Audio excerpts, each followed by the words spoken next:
রাশিয়ার প্রেসিডেন্ট পুতিনের সঙ্গে ঘণ্টাব্যাপী ফোনালাপের পর ট্রাম্প বলেছেন, আমি হতাশ। অন্যদিকে ট্রাম্পের ফোনালাপের পর কিয়েভে স্মরণকালের ভয়াবহ হামলা চালিয়েছে রাশিয়া। বিশেষজ্ঞরা বলছেন, ট্রাম্পের উপর পুতিনও যে ক্ষুব্ধ তার প্রমাণ এই হামলা। যুক্তরাষ্ট্র রাশিয়ার নতুন এই উত্তেজনা ভিন্ন কিছুর ইঙ্গিত দিচ্ছে বলেও মনে করছেন সমরবিদরা। রাশিয়ার প্রেসিডেন্ট পুতিনের ওপর হতাশ মার্কিন প্রেসিডেন্ট ডোনাল্ড ট্রাম্প।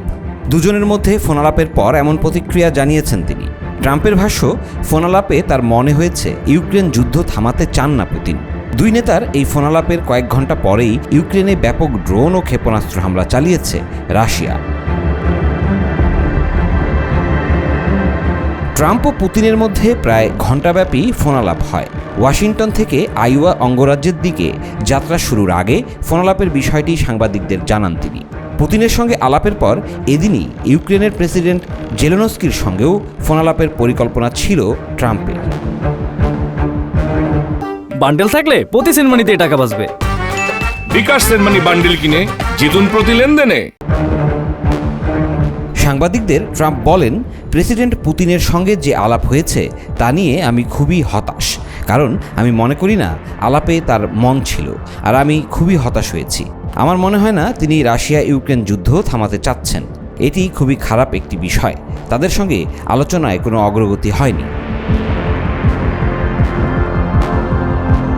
গত জানুয়ারিতে যুক্তরাষ্ট্রের মসনদে বসার পরপরই রাশিয়া ইউক্রেন যুদ্ধ থামাতে তৎপর হন ট্রাম্প।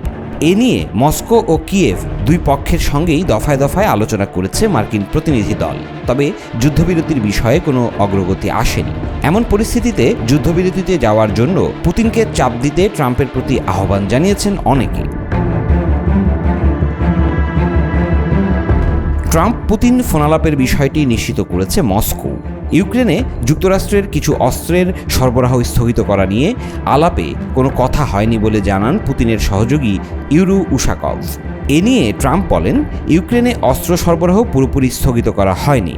সাবেক প্রেসিডেন্ট জো বাইডেন দেশটিকে এত অস্ত্র দিয়েছিলেন যে যুক্তরাষ্ট্রের প্রতিরক্ষা দুর্বল হওয়ার ঝুঁকিতে পড়েছিল। অস্ত্রের ওই চালান স্থগিতের পর চলমান যুদ্ধ ঘিরে ট্রাম্পের দৃষ্টিভঙ্গি নিয়ে ইউক্রেনের নেতাদের মধ্যে বিভ্রান্তি দেখা দিয়েছিল। পরে গত বুধবার কিয়েভে মার্কিন রাষ্ট্রদূতকে তলব করে অস্ত্র সরবরাহের প্রয়োজনীয়তা তুলে ধরেন তারা। ইউক্রেনের নেতারা বলেন, মার্কিন অস্ত্র সরবরাহ স্থগিত হলে রাশিয়ার বিরুদ্ধে ইউক্রেনের নিজেদের রক্ষা করার সক্ষমতা দুর্বল হয়ে পড়বে। এদিকে ট্রাম্পের সঙ্গে কথা হওয়ার পর ইউক্রেনে সবচেয়ে বড় ড্রোন হামলা চালায় রাশিয়া, যাতে প্রমাণ হয় ট্রাম্পের কথায় পুতিনও বিরক্ত, এমনটাই বলছেন বিশেষজ্ঞরা। 2022 সালের ফেব্রুয়ারি থেকে রাশিয়া ও ইউক্রেনের মধ্যে যুদ্ধ চলছে। 3 বছরের বেশি সময় ধরে চলা এই যুদ্ধের মধ্যে সম্প্রতি কিয়েভে সবচেয়ে বড় ড্রোন হামলা চালিয়েছে মস্কো। ট্রাম্প পুতিন ফোনালাপের কয়েক ঘন্টা পর চালানো ওই হামলায় রাজধানী শহরটিতে বেশ কয়েকটি ভবনের ক্ষয়ক্ষতি হয়েছে। আহত হয়েছেন অন্তত 23 জন। কিয়েভে আত্মঘাতী কামিকাজে ড্রোন দিয়ে হামলা চালানো হয়। এ সময় শহর জুড়ে বাজতে থাকে সাইরেন। একের পর এক বিস্ফোরণের শব্দ শোনা যায়, ধোঁয়ায় ঢেকে যায় শহর। পরিবার নিয়ে নিরাপদে আশ্রয় নেন কিয়েভের বাসিন্দারা। ইউক্রেনের বিমান বাহিনী জানিয়েছে, এক রাতে 539টি ড্রোন ও 11টি ক্ষেপণাস্ত্র ছুড়েছে রাশিয়া। কিয়েভের কর্মকর্তারা জানান, রাশিয়ার হামলায় কিয়েভের 10টি এলাকায় 40টি ভবন, 5টি স্কুল ও কিন্ডারগার্টেন, রেলওয়ে স্থাপনা, ক্যাফে এবং যানবাহনের ক্ষয়ক্ষতি হয়েছে। হামলায় পোল্যান্ডের দূতাবাসও ক্ষতিগ্রস্ত হয়েছে বলে জানিয়েছে দেশটি। কিয়েভে প্রায় 30 লাখ মানুষের বসবাস। বিগত সপ্তাহগুলোতে শহরটিতে ব্যাপক হারে হামলা বাড়িয়েছে রুশ বাহিনী। এদিকে ইউক্রেনের যুদ্ধক্ষেত্রে রাশিয়া ব্যাপক হারে নিষিদ্ধ রাসায়নিক অস্ত্র ব্যবহার করেছে বলে অভিযোগ এনেছে নেদারল্যান্ডস ও জার্মানি। দেশ দুটির গোয়েন্দা সংস্থাগুলো এ নিয়ে প্রমাণ সংগ্রহ করেছে। গতকাল তারা দাবি করেছে, এই অস্ত্রগুলোর মধ্যে শ্বাসরোধকারী গ্যাস রয়েছে।